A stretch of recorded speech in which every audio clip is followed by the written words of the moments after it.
Okay, we have started our Harry Potter tour. We are following the guide to our first stop. Should be exciting.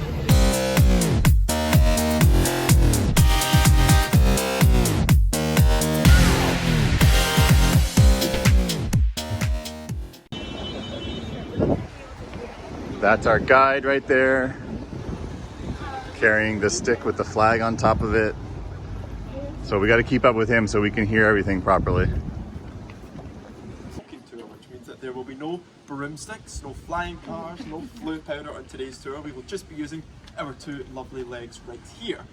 The tour takes place entirely outside, though Edinburgh has been very kind to us and giving us some lovely weather so far, at least, so we might not have to bring out the umbrellas yet.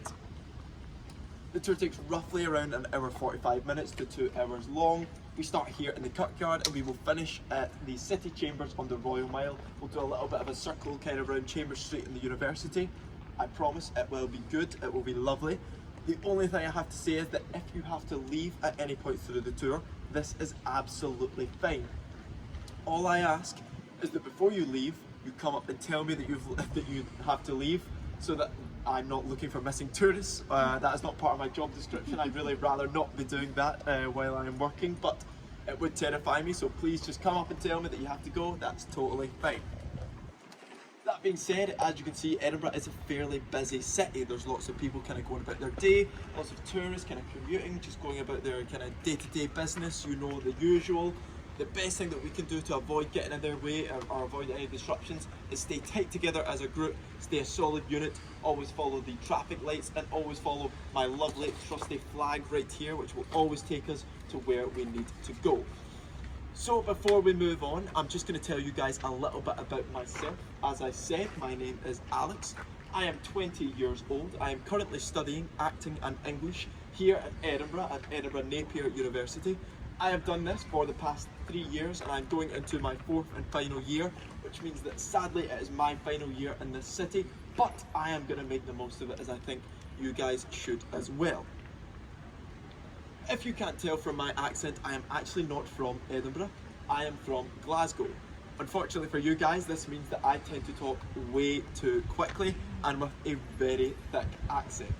If that is the case and you don't understand anything I've said, maybe if English isn't your first language, all you have to do is stick your hand up and say, Alex, what on earth did you just say? And I will happily run it by you again, no problems at all.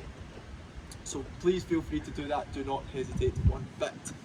People say that when I look like a Harry Potter character, I'm somewhat of a mix between Ron Weasley and Dobby. I've had that before. I'm no longer friends with any of those people, but that's just how it goes.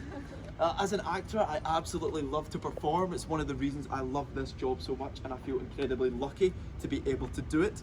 That being said, I also perform every single year at the Edinburgh Fringe. This year I'm performing as part of an improvised comedy group called the Improverse. Our base of operations was at Bedlam Theatre, which we passed on the way here. I have to shamelessly plug that if you are here in August by any chance, you must come and see our show. It's in my contract, I have to say it, I swear. But enough about me, guys. I want to talk about you guys now. So, we are going to do something quite special. Fantastic, congratulations, that's something to celebrate.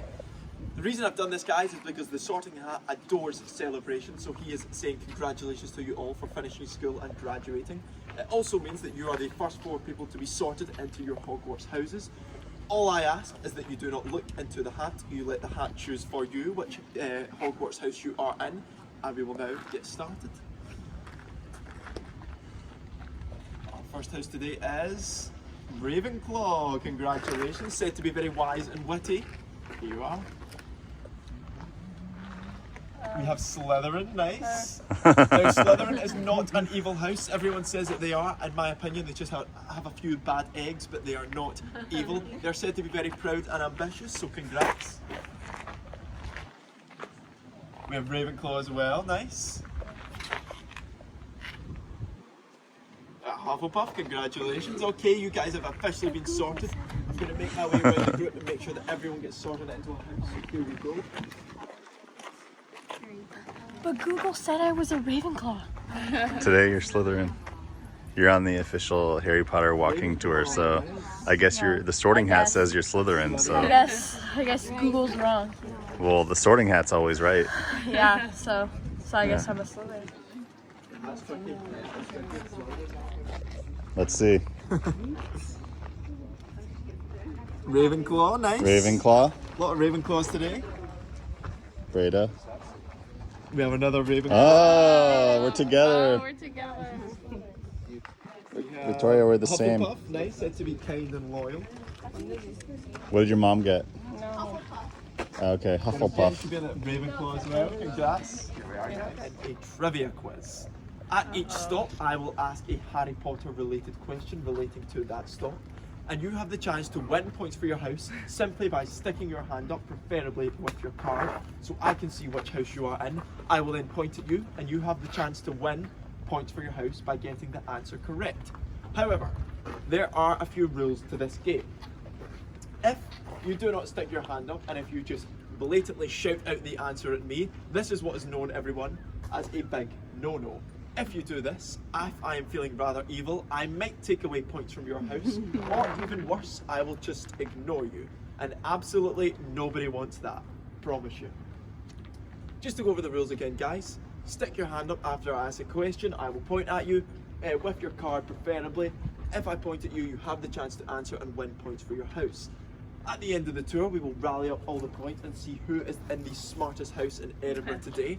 Unfortunately, those winners will not be winning the House Cup, nor will they be winning the Triwizard Trophy, but in my opinion, you will win something even greater, and that is the satisfaction of knowing that you are the smartest house in Edinburgh today, and that's just as good, if not better, in my opinion. Now guys, I just wanted, before we really get started, to ask, are we feeling good today? How are we feeling?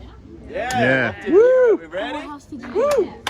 Can I ask Ravenclaw. as well, I'm a Ravenclaw. sorry, pardon me guys, everyone has seen all the Harry Potter films and books. I'm not spoiling anything. I've read all seven books 3 times. You're great, you are very good to go, and you will probably be very good at this quiz.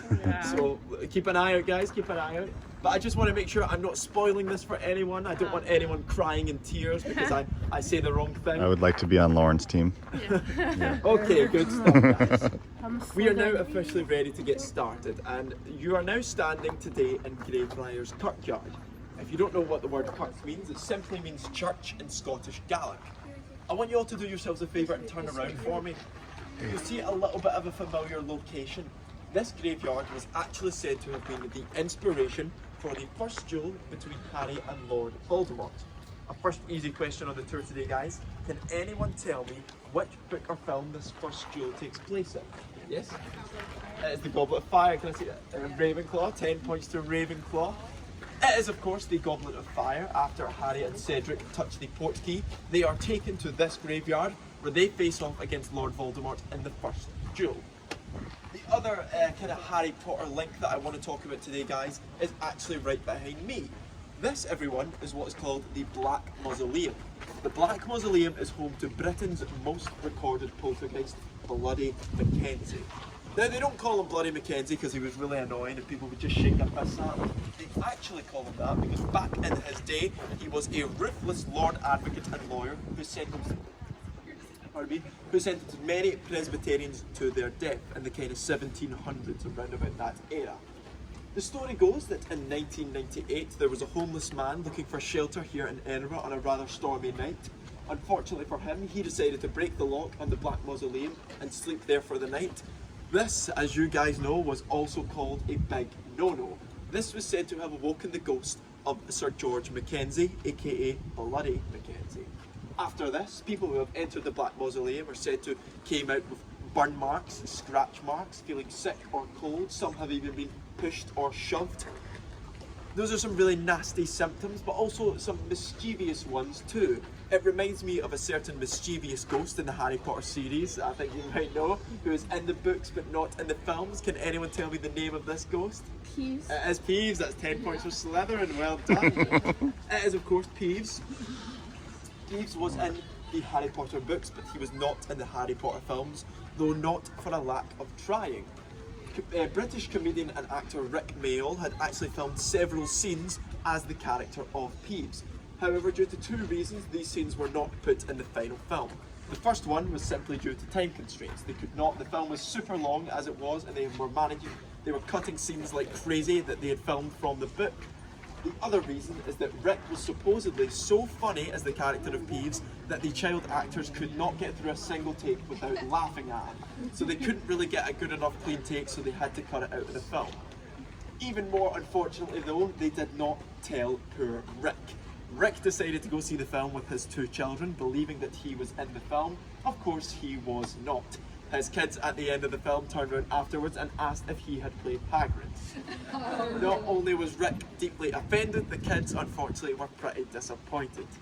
Now guys, this is a great chance if you want to grab some photos of either the graveyard or maybe the Black Mausoleum. Now is your chance to do so before we head to our next stop. I will ask that you try not to step on the grass too much, because we do get shouted if we step on the grass, but apart from that, go crazy. Hey everyone, if any of you guys are Slytherins at heart, or maybe if you're just Slytherins today, you should be pretty excited about this stop. This is the grave of your most notorious leader, Thomas Riddell. That's right, I did say Riddell, and it's not because I'm terrible at my job. It's actually because if you look at his name here, it is spelled Riddell, D-E-L-L. Of course, we know in the Harry Potter series, our notorious leader is actually called Thomas Riddle, spelled D-L-E. Now for 20 points, is anyone able to tell me why Rowling might have changed the spelling of Riddell? So it can be changed to Lord Voldemort. Pretty much, yeah, I'll give you that, yeah, 20 points to Ravenclaw. It's to fit the anagram, yeah, I know what you mean.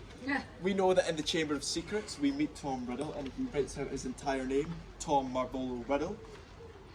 He then uses Harry's wand to swap the letters around, which spells out, I am Lord Voldemort.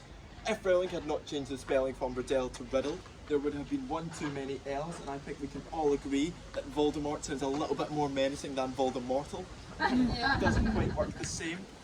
Now for some points, guys, can anyone tell me the name of Tom Riddle's grandfather?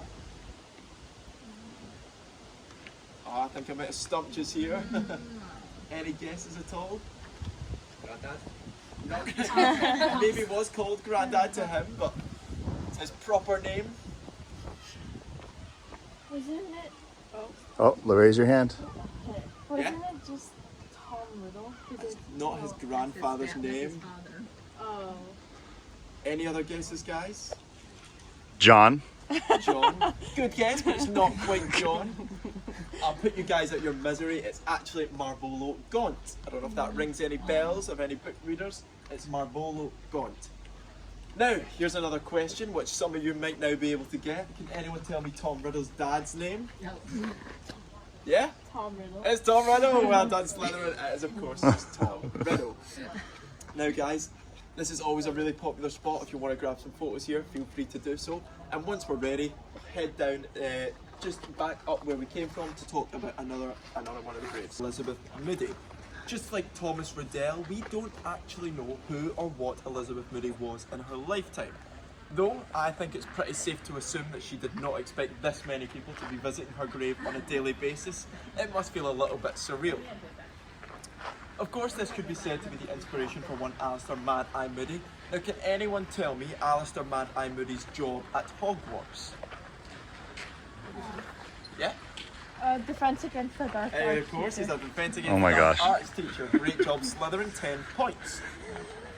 We aren't actually 100% sure if this is where Rowling got the inspiration for Alistair Mad Eye Moody. She has confirmed that other ones that we will see in a moment, like Thomas Riddell and another one, were taken from this kirkyard. Although it's safe to assume that if she was walking through and she was taking other names, she probably saw this one, put it to the back of her head and wanted to use it for our beloved character of Alistair Mad Eye Moody. Though it is safe to note that once again the spelling is different. Here it is spelled with an I-E, whereas in the books and films it is spelled with a Y. Great chance to get some points here, guys. We know that when he's at Hogwarts he is of course a Defense Against the Dark Arts teacher, but can anyone tell me his job when he is not at Hogwarts? He's an Auror, yes, of course. But for anyone who doesn't know, that is a Dark Wizard capture. So, the first time we meet him, he's actually not quite himself. That's because there is a certain Dark Wizard who is impersonating Alistair Mad Eye Moody in the Goblet of Fire. Can anyone tell me the name of this Dark Wizard? Is it Fudge? Is it? Fudge's kid? No, not quite. It's Barney Crouch. Oh, you're very close. You're like, oh, That's the dad. Junior. Barney Crouch Jr. I'm gonna give it to Ravenclaw and Fairness Barty Crouch Jr. Of course it is. But you were very close. Good job on the guess. It is of course Barty Crouch Jr. who is impersonating Alison Mad-Eye Moody. He does this by drinking a certain potion. Can anyone tell me the name of that potion? Puddle juice. Puddle juice? No, it's not puddle juice, I'm afraid. Polyjuice. It's polyjuice. Well done, Slytherin. 10 points. Good guess, though, man. Very good guess. It is, of course, polyjuice potion. Now, I have to ask this question, this last one, because it's my absolute favourite. Can anyone tell me the name of the famous Scottish actor who plays Barty Crouch Jr. in the Harry Potter series? David Tennant. It's David Tennant, of course. Well done. It is, of course, the great David Tennant. Guys, you know the rules. If you want to take some photos, go ahead. Just gather around here, guys. How many points? Okay, welcome to the grave of one Mr. William McGonagall. Now, unlike Elizabeth Moody and Thomas Riddell, we do actually know who William McGonagall was in his lifetime. He was a Scottish poet, but we actually know that he was quite a famous Scottish poet, and I can give 30 points to anyone who can tell me why he was a famous Scottish poet. Yeah? It's because he was a well done Ravenclaw, 30 points. Oh. It's because he was the Roger. worst poet in Scotland. He was terrible. He was so bad, in fact, that when he used to recite his poetry, audiences would chuck fruit, tomatoes at him, they would yell at him to get off the stage, which I hope you guys have brought none of today. I quite like these clothes. He was quite bad indeed, but I want you guys to be the judge for yourself. I'm going to read aloud one of McGonagall's poems, and I want you to tell me whether it's actually quite good or underrated, or whether it is just as bad as they say. So if we're ready, here we go. On yonder hill there stood a coo. It's no there new, it must have shifted. It's not quite the best, it's not quite the best. If anyone doesn't speak Scots, that essentially translates to there was a cow on a hill, it's not there anymore, so it must have moved.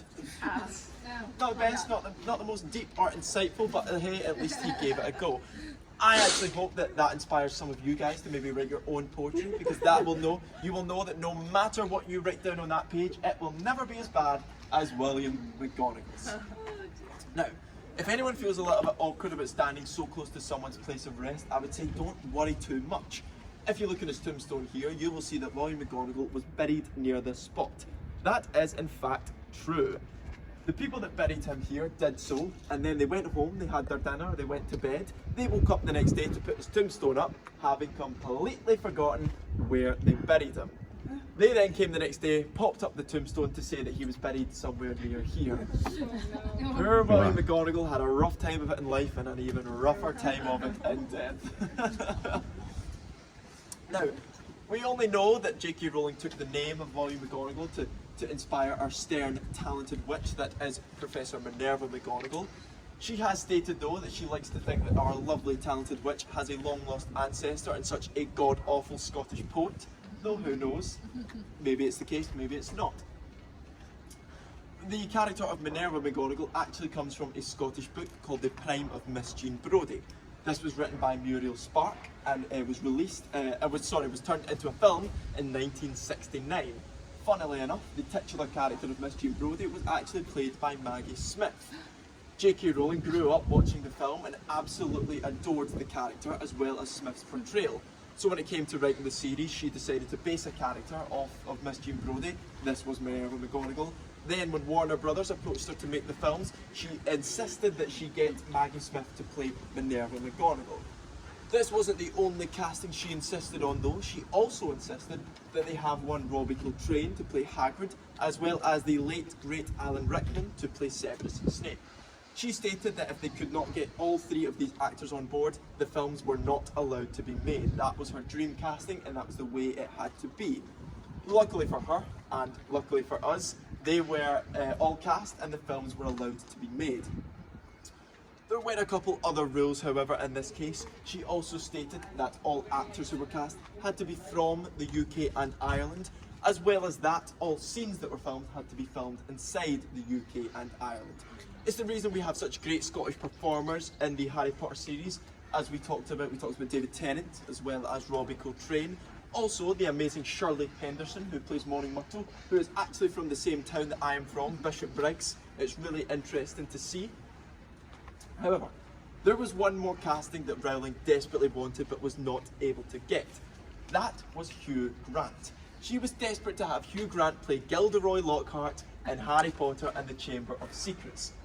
Unfortunately, due to time constraints and kind of scheduling issues, they were unable to get Hugh Grant to play the role. That being said, we did of course get Sir Kenneth Branagh instead, who in my opinion still did an excellent job. Guys, feel free to take some photos. We're going to just afterwards head into this corner here to talk a little bit about George Heriot. So guys, do yourselves a favour once again, turn around for me. You will be able to see George Heriot's school. George Heriot's school opened in 1628. It was originally a school for orphans, however it has now become quite an elite private school, so it's betrayed its roots a little bit in my opinion, but hey ho, that's the way things go. If you look at the school, you will notice that there are 4 towers. These 4 towers are actually said to have inspired the 4 houses that you guys are in today. George Heriot School itself actually has 4 houses in itself, which are all the same colours as the houses you guys are in, which are said to have of course inspired the houses that we see in Hogwarts. For example, we have Lauriston House, which is the colour of green, just like Slytherin. We also have Rayburn, which was named after Henry Rayburn, a former famous pupil. This is the colour of red, just like Gryffindor. We also have Castle, named after Edinburgh Castle, which is the colour of blue, just like Ravenclaw. And lastly, we have Greyfriars, named after this kirkyard, which you guys are standing in, which is the colour of cream, just like Hufflepuff. It's clear to see from taking the houses as well as its architecture that this is a clear inspiration for the Hogwarts that we see in the Harry Potter series. However, it is not the only inspiration. There are said to be several others. Another massive one is the Edinburgh Castle that you see just in the corner there. It's not the best view, but I promise later on we'll go down to the grass market and get what I believe to be the best view of Edinburgh Castle in the entire city. Other big inspirations were at Cambridge and Oxford down in London. Fun fact, all of the library scenes that you see in Hogwarts were actually filmed in Oxford's library, though I'm sure with far less flying books and ghosts, though I don't know, I've never been there myself, so who knows. We've talked a little bit about houses today, guys, so to pump up these quiz questions again, can anyone tell me the founder of Gryffindor House? Yeah? Project Gryffindor. Project Gryffindor, well done, Slytherin. Can anyone tell me the founder of Slytherin House? Yeah? Salazar. Salazar, you've made Slytherin proud. Well done, it is Salazar. Next up, guys, this could be a bit trickier. Can anyone tell me the founder of Ravenclaw House? Yeah, straight on it. Ravenna Ravenclaw. Raven. Very close, not quite Ravenna. I don't know how to pronounce it, but I know how it's spelled. You can spell it for me. Ravena. You're very close. You're very, very close. Yeah? Ravenna. It's not quite. It's actually. Does anyone know the name? Ramona? It's not Ramona. No. You guys are all so close. It's Sorry. It's Rowena. It's Rowena. Yes. What house are you in? Ravenclaw as well. 10 points to Ravenclaw. Woo! You're so close. That's just unfortunate. It is of course Rowena Ravenclaw. Now, can anyone tell me, lastly, this could be the trickiest one, the founder of Hufflepuff House? Any guesses at all, guys? Hufflepuff. It begins with a H as well. Yeah. Harriet? It's not Harriet, no. Oh, okay. Any other guesses, guys?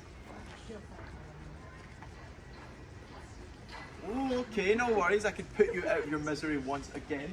It's actually Helga Hufflepuff. I don't know if that rings any bells to people. It's Helga Hufflepuff. Okay guys, if you want to come along with me, we'll head to our next stop, which is at the University of Edinburgh. To the centre of the University of Edinburgh's many student unions and bars. Looking down there, you see a pretty Hogwarts looking place. This is TV and Row House, Edinburgh's main student union. It's a place I myself have spent far too much time and money in and remember very little of it due to that. But we will not dwell on it. If you manage to go inside at any point, you'll find an old-fashioned library bar, which is very like the interior of Hogwarts. As well as that, you'll find an old sports bar where students will gather to watch games of football, rugby, maybe Quidditch as well, who knows? I've never caught it myself, but who knows? Pardon me, guys. Now, J.K. Rowling did not study her undergraduate here, she studied her postgraduate. Her undergraduate degree was done at the University of Exeter, where she studied French and classics. She wanted to go to Oxford, but unfortunately she failed the entrance exam, so wasn't able to go. It is also said that she racked up a £50 book fine in overdue books due to reading so much outside of her curriculum. After she graduated, she decided to move to London, where she worked for Amnesty International as a researcher. She then met her partner at the time, who lived in Manchester, and she used to commute back and forth to go visit him. I know what you're all thinking, Alex, why on earth are you telling us such pointless information? Hold your tongue there, guys, it's actually not pointless. The reason I'm telling you this is because it was on a 4-hour delayed train journey from Manchester to London, where supposedly the Harry Potter series was born. On this 4-hour delayed train, J.K. Rowling was sitting on her seat when the image of a young wizarding boy going to an old medieval rustic wizarding school on a steam train first appeared into her head. After this, it is said that the Harry Potter series was born. She didn't have a pen or paper on this train, so she had to hold in the thoughts for as long as she could before getting back to her flat in London and writing down as much as she could about the series. It is said that within the first year of writing the series, she had mapped out all 7 books. Now guys, I've got a real tough question for you here, and I can give 50 points to anyone that gets it right. Why did J.K. Rowling decide for there to be 7 books? So, because there's 7 years during the school as like Oh, the that's school. a good guess, but it's not quite that, no. Any guesses, guys?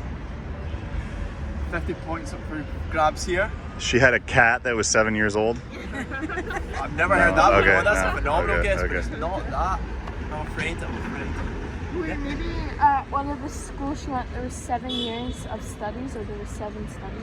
Well, not a bad guess either, but it's not quite that. Sorry. Not yet. No, she hadn't been with her partner for 7 years yet. Good guess though. Anything else, guys? There's 50 points up for grabs here. The stakes are massive. Okay, no worries. Rafferty's racking his brain back there. I could put you all out your misery, guys, don't worry. It's actually because 7 is well known to be a magic number. It's called a magic number because in the scientific community, it is said that adults can store between 6 and 8 pieces of short-term memory in their brain. Therefore, 7 is regarded to be a magical number. Now, after she studied at Exeter, she decided to move to Portugal, where she met her first husband and had her first child, Jessica.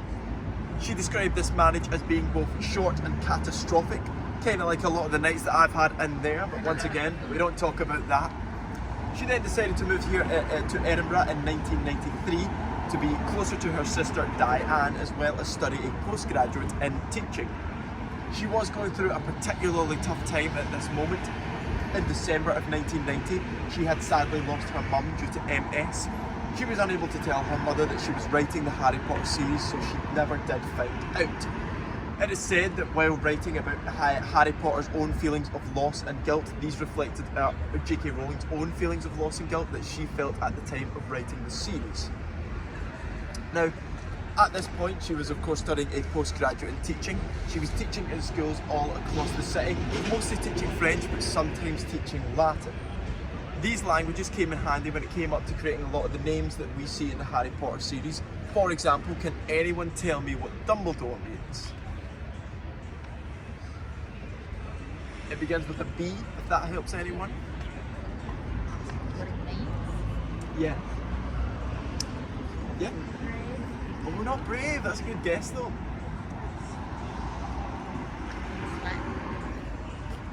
Bitterness. Bitterness, no, I've not had that before. It's actually an Anglo-Saxon word. Any guesses at all? Not wisdom, no. Don't know. Okay guys, Don't know.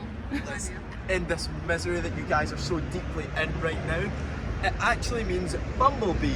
It means bumblebee because J.K. Rowling imagined that Dumbledore would walk through the corridors of Hogwarts humming happily to himself, just as a bumblebee would. Now, at this point in writing the series, J.K. Rowling, like I said, was at a tough time. It was said that she described herself as being as poor as it was possible to be in modern Britain at the time.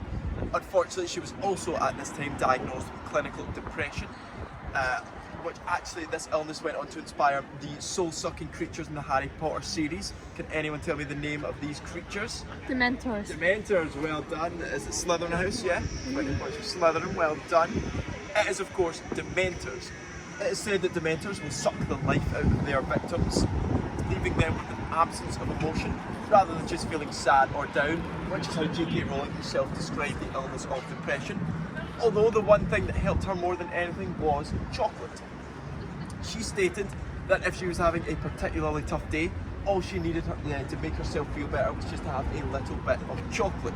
This is why we know that in The Prisoner of Azkaban, Professor Lupin, after Harry's Dementor attack, decided to give him just a piece of chocolate to brighten up his day and make him feel that little bit better. Now, we learned about one of the names in the series, Dumbledore. The other one that I want to talk about today is Hagrid. This is my personal favourite. Hagrid is actually an old Scottish word meaning hangover. The term hangover itself is a fairly new word. It comes from the public executions that used to take place here in Edinburgh. Pardon me guys. That used to take place here in Edinburgh. The name derives from when people would go to see a hanging. It was a form of entertainment back then. They would go for a drink, watch the hanging, go out for another drink, wake up the next day after one too many with a hangover. This back in the day was called a Hagrid, which is the name where the name of our beloved character comes from, and might also explain why he looks like he's been on the sauce for at least a decade. Okay guys, what we're going to do now is just get down through Potter Row Port, this little underpass here, where we're going to talk a little bit about Nicholson's Cafe. You want to follow me through Potter Row Port? Lots of people love to ask, is the name Potter at Potter Row? Is that of course the inspiration for our titular character of Harry Potter? It's actually not. The inspiration for that came from Rowling's very own childhood friend, a Mr. Ian Potter, who funnily enough she actually used to play wizards and witches with when she was younger. She asked him at a young age if she could use the name later on in life because she loved it. He said, yeah, sure, why not, I don't care. And then when she came to Edinburgh, I'm sure it was fate, she saw Potter Row and decided it had to be Potter, had to be the name of our protagonist. But where does the name Harry come from? Very simply guys, the name Harry actually comes from a name that she adored. She stated that she always wanted to call her firstborn son Harry. Of course we know that she had a daughter, Jessica, instead, so she decided to use that name for our protagonist, that is Harry Potter. Having said that, she did feel like when she was writing the books that she was writing about a son that she never had. Now guys, I want to talk about two cafes today. If you look just down the bottom of the street, you will see a green building and a grey building. The green building is Black Medicine Coffee. Now, Black Medicine Coffee has absolutely nothing to do with the Harry Potter series, but it's a lovely cafe and I recommend you check it out. The one I really want to talk about is the grey building. Nicholson's Cafe was co-owned by J.K. Rowling's brother-in-law in the mid to early 90s, roughly the time that she was beginning to write the series. And it was this cafe, among many others, where she spent the majority of the time writing the Harry Potter series in. Now, in my opinion, I'm about to ask you what I believe to be the hardest question in the entire tour, almost unfairly difficult. So I will give 60 points to anyone that can get this right. Why did J.K. Rowling decide to write in cafes?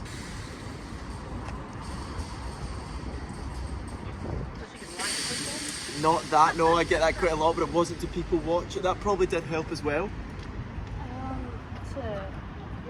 To have, because I know some cafes, if you sit there and to get a free coffee, like Oh, that's you not a don't bad buy guess. I've not had that guess. That could. She maybe did get a free coffee as well, but it's not the specific reason. Or that she could get inspired by some of like the objects and stuff and conversations that happen. It could have been that maybe was a part of it, but that's not quite why she decided to have cafes. Yes. Because it was cheaper than staying at home because she had bills to pay at home, staying at house all day. It's not that though, I'm sure that probably did help. To give you a slight hint, I have given you the answer. I've said the answer at this stop and the other stop.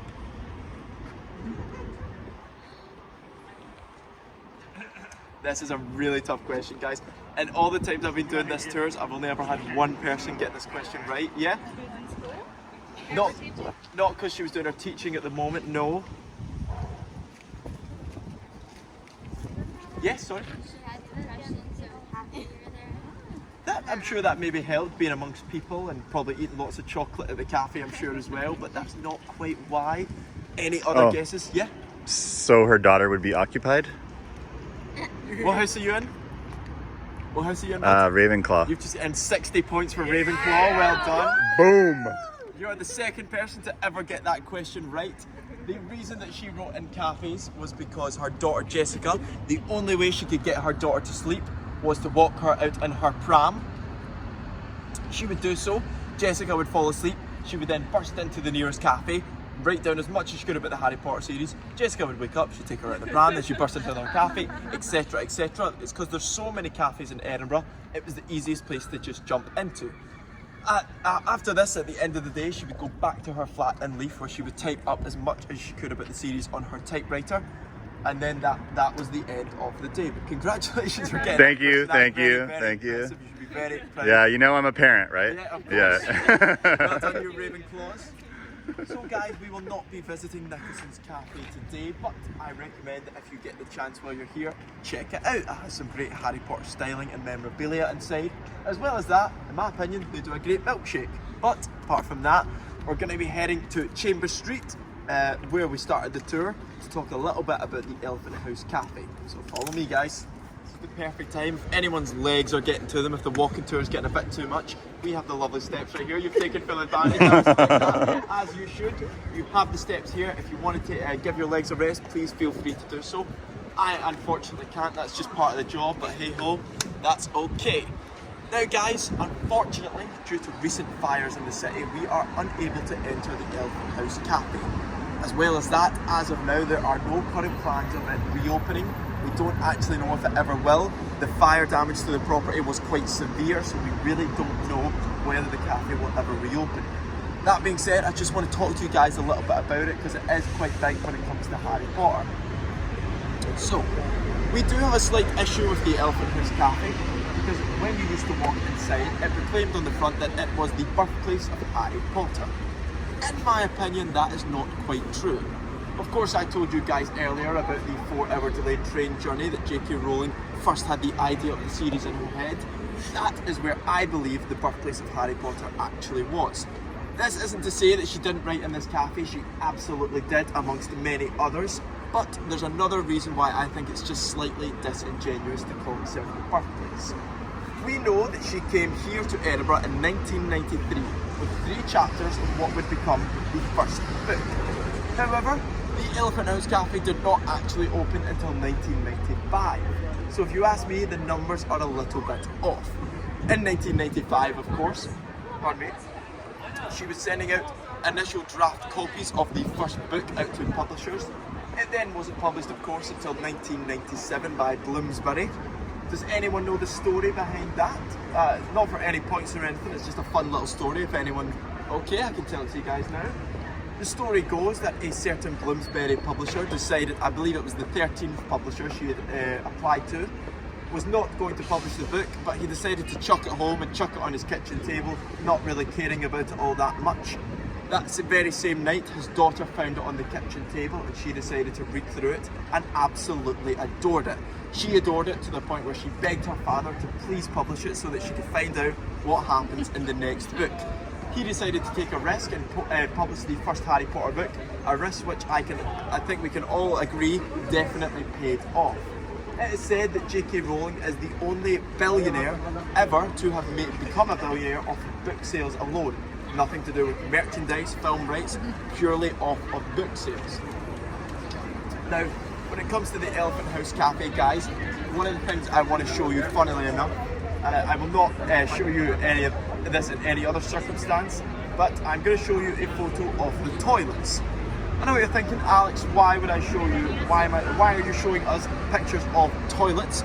The reason is because when the cafe was open, Harry Potter fans would go to the toilets and write down whatever they wanted, giving messages of love to the fandom, the community, and J.K. Rowling herself, as well as the books. messages of love, messages of support, just to the whole Harry Potter series in general, and they would write it down in these toilets. I will now show you guys a picture of the toilets here. There, but Oh wow.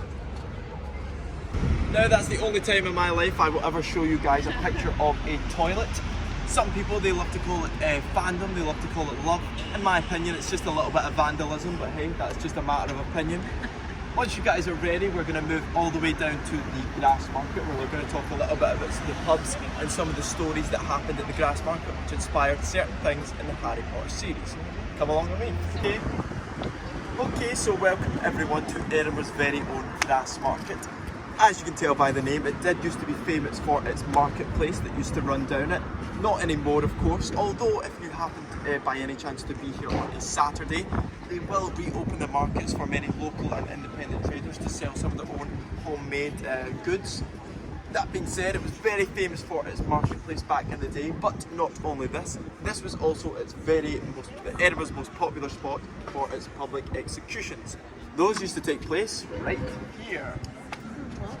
Don't worry, it's a little bit outdated, we don't do that kind of thing anymore, it's slightly in the past.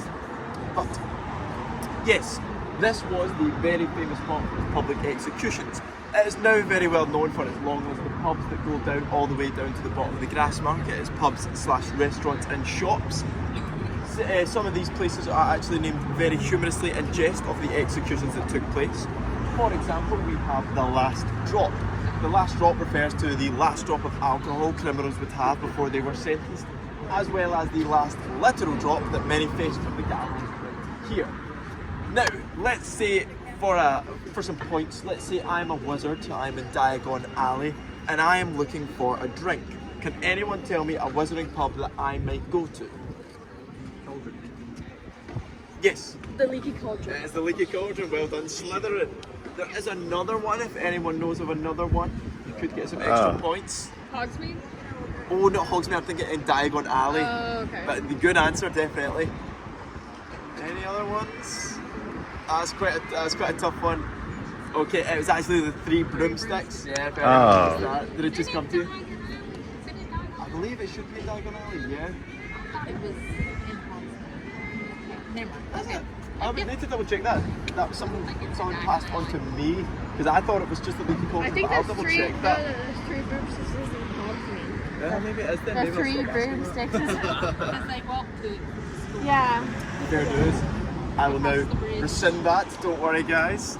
The other thing, so let's say, yep, I'm in the Leaky Cauldron, I'm a wizard, I'm looking for some really strong wizarding drinks. I'm thinking of 2 alcoholic wizarding drinks that I might drink. Butterbeer, of course, that's one of them, but can anyone tell me the other one?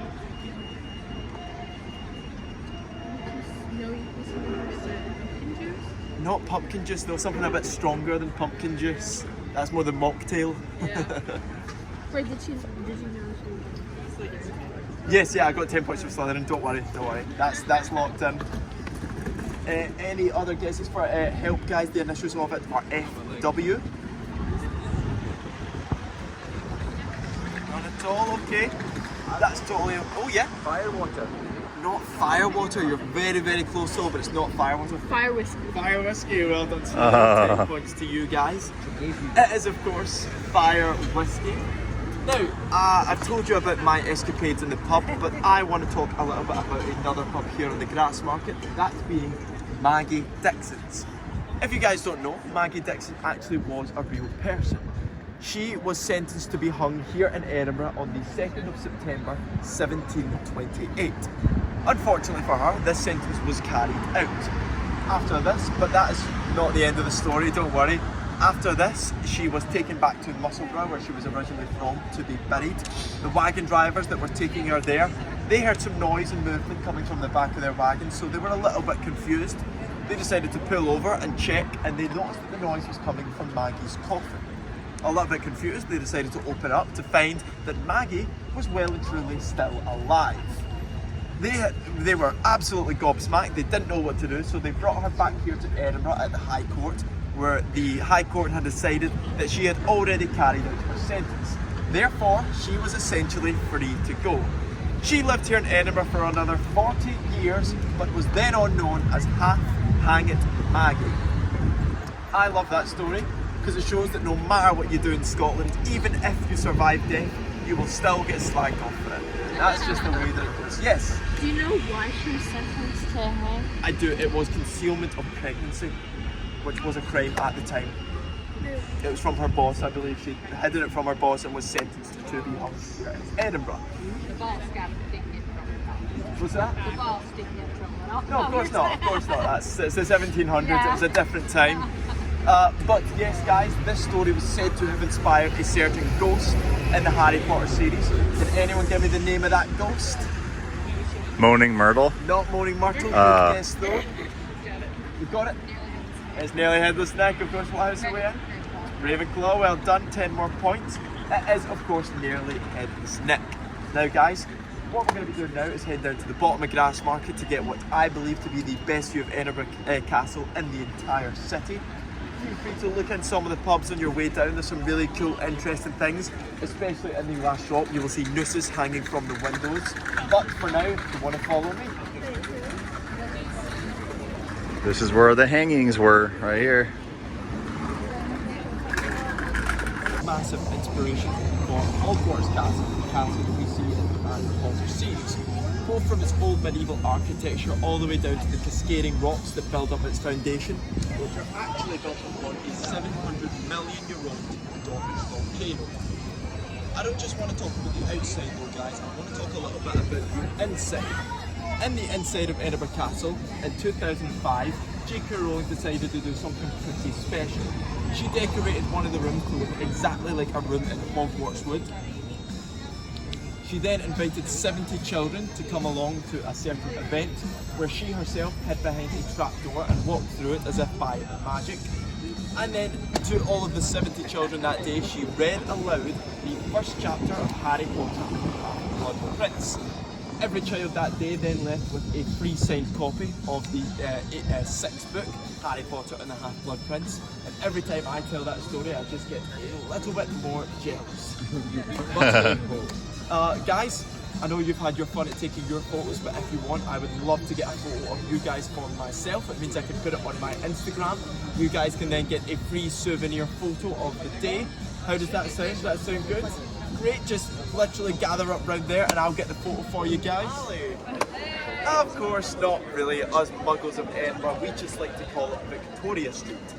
Although from its winding street and many peculiar shops, it's clear to see that this was a direct inspiration for the Diagon Alley that we see in the Harry Potter series. Now, Rowling has stated that none of the individual shops themselves went on to inspire the ones that we see in the series, but fans have decided over time which ones they think went quite well to the Harry Potter series. So, for example, our first stop here is an old joke shop. It's actually now a women's dress shop, and I don't know why they haven't got rid of the big nose and glasses, but that's their choice. It's now, it used to be an old joke shop, which reminds me of the joke shop which Fred and George opened in the Harry Potter series in Diagon Alley. Can anyone tell me the name of this joke shop? That one. Was that? What that one was called? No, what the Harry Potter one is called. I couldn't tell you what that one was called either. I could tell you what that was. What's it called? Ha. Did it used to be called Ha, really? It's not Harry's, no. Any guesses at all, guys? Fred and George open it. Come on, Lauren. The joke shop. Joke shop. Yes. Weasley's Wonders? Not Weasley's Wonders, but you're very close. Weasley's Wonderments. Not Weasley's Wonderments, no. You guys are really getting there though. That's okay, no need to worry about it. I can tell you that's why I'm here. It's actually called Weasley's Wizard Wheezes. If that rings any bells, that might do. A couple other shops I want to talk about. Here you will be able to see one half of Walker Slater's. This is a tailor's where you can get your nice suits done up.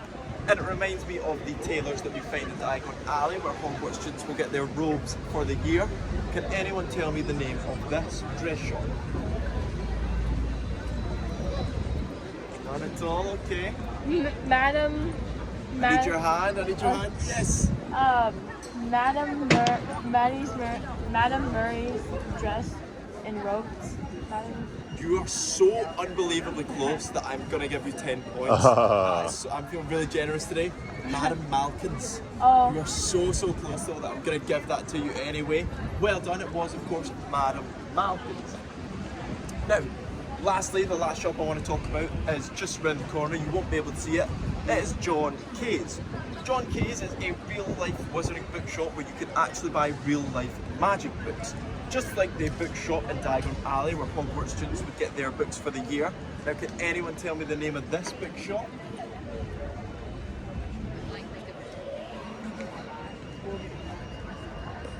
The initials are F and B.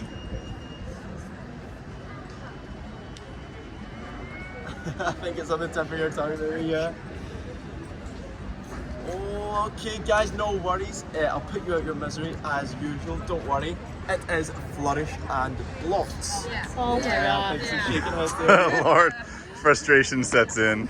It is of course Flourish and Blots where Hogwarts students would get their books for the year. Now guys, we're going to shortly head up to our last stop, which is at the City Chambers on the Royal Mile. I do recommend that as we're going up Victoria Street, you peek your head into some of the shops. There's some really cool, peculiar and fun shops. As well as that, if any of you guys are massive die-hard Harry Potter fans, I recommend two shops to you right now. The first one is Museum Context. This is a place where you can actually buy your very own Harry Potter themed wand. It's a great place for that Harry Potter memorabilia. As well as that, right across from it, we have the Enchanted Galaxy. Very similar to Museum Context, you will get lots of Harry Potter memorabilia there, so for the die-hard fans, you've got to check it out. For now, sadly guys, we're going to head towards our last stop, if you want to come with me. Everyone, we are now standing bang smack in the middle of the Royal Mile.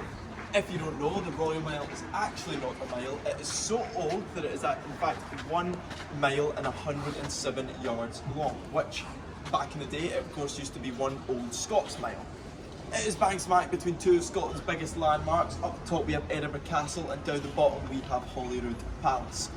You guys have seen, it's pretty insane out there, it's pretty hectic, it's pretty busy, and I promise you, in the summertime that's how it is, but I promise you if you're here in August, it gets way worse. It's pretty insane with the fringe, everyone chucking posters and flyers at you, begging you to come and see their show, but hey ho, that's just how it is. While you're in the Royal Mile, if you're looking for your tart and tat, any like Scottish memorabilia, if you're looking for tablet, fudge, shortbread, any of those kind of things, this is the place where you're going to find it. I guarantee even if you just walk 2 minutes down the street, you're going to find something that you're looking for in that kind of vicinity. Now, why have I brought you guys here to the City Chambers? Not because it has anything to do with the Chamber of Secrets. No, if you do look down to your, just in front of you here, you will see an inspiration for the toilets in the Chamber of Secrets, aka the entrance to the Chamber of Secrets, as we briefly mentioned earlier on. But that's not the reason that I brought you to this spot. The reason I brought you here, guys, is because the City Chambers is home to Edinburgh's slightly less impressive Hollywood Walk of Fame, and that is our Edinburgh Award. And in 2008, J.K. Rowling was a recipient of the Edinburgh Award, as you can see by her handprints right here. She won the award in 2008 thanks to her services to literature, as well as bringing so many tourists here to Edinburgh, like yourselves guys, by inspiring so much of the series from locations and stories and the history here in Edinburgh, which you guys are now absolute experts in because you've learned all about that today. Now guys, that is pretty much the end of the tour. I just want to run through a couple of things like I did at the start before I let you go and you have your freedom. The first thing I want to say is thank you. Thank you actually so much for coming along. You guys have been an amazing group. You've been so attentive. You've had so much fun. I've had so much fun with you guys. So those are the two main things. I hope you've had fun on today's tour. I hope you've enjoyed yourself and I hope you've learned lots about both Edinburgh and Harry Potter. It's a really interesting tour, I like to think myself, and I hope you guys agree. Now I'll get to the part that you're all really waiting for, of course. I will read the winning scores of the quiz. So, we have a joint last, fourth and third place. Unfortunately guys, that goes to both Hufflepuff and Gryffindor. Shame on you Hufflepuffs and Gryffindor for getting 0 points on today's tour. You need to brush up on your films or books immediately. That is my newest advice to you. Of course, we're going to get to the big dogs up the top now.